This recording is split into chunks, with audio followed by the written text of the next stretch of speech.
This is the Afterlife presented by Kyle Hedinger. So, you just died. It doesn't matter how, it doesn't matter for what reason, you are now dead. And that is something that all of humanity can accept. But what humanity cannot accept is what comes after, or even if there's anything after death. In this circumstance, yes, there is life after death. And directly after you die, your soul, which is your spiritual representation of yourself, in the essence of it has your physical, mental, and your moral aspects of yourself, but your spirit or your soul leaves your body directly after death to be judged in the afterlife. And then the judgment of your soul is based solely on your moral actions and is done by one singular higher power, which depends upon your interpretation. But your judgment is based on your moral actions of what you've done throughout your entire life, not only towards the end, but throughout the entire extent of it. And through this aspect, it's not based on intelligence or wisdom like Buddhism, where you have to attain some sort of wisdom or knowledge of the universe to be accepted into the afterlife. It is solely based on your morals and actions that you have done, and these morals that you will be judged upon are guided by the laws of the religion that you follow. And after this judgment, there are two destinations that you could possibly go. One is the garden, which is a heaven-like state that is eternal paradise. It lacks suffering, and there's no war, famine, suffering.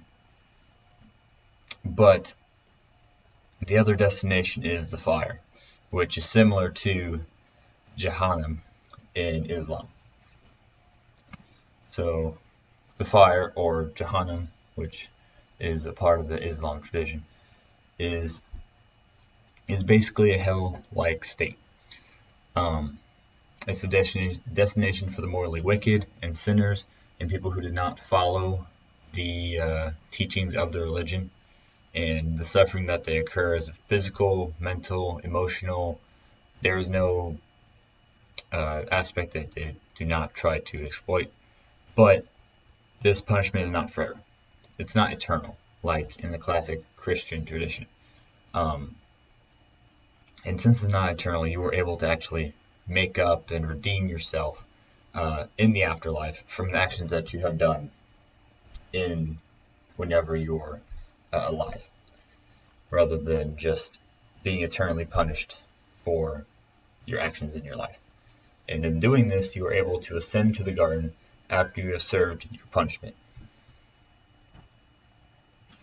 And then all of this is done by some sort of higher power. So this higher power depends upon, well, let's begin with the higher power. The higher power is one singular higher power that is located in the garden, so you are able to live alongside this higher power. It's omnipresent, it's all-knowing, and it's omnipotent. But the manifestation that this higher power takes upon depends upon your religion that you follow and the rules that you are judged upon. So if you're a Christian, it would be God. If you're Hindu, it would be the many interpretations of gods that you follow. It could be a supreme essence. It could be like in possibilityism, where it's the universe itself. It could be like in Taoism, where it's the essence of nature, etc. But the manner in which this higher power manifests itself for you depends upon your cultural and your religious beliefs, and this is an aspect borrowed from Buddhism. But this higher power is determined upon what you believe and what aspects of culture you have experienced.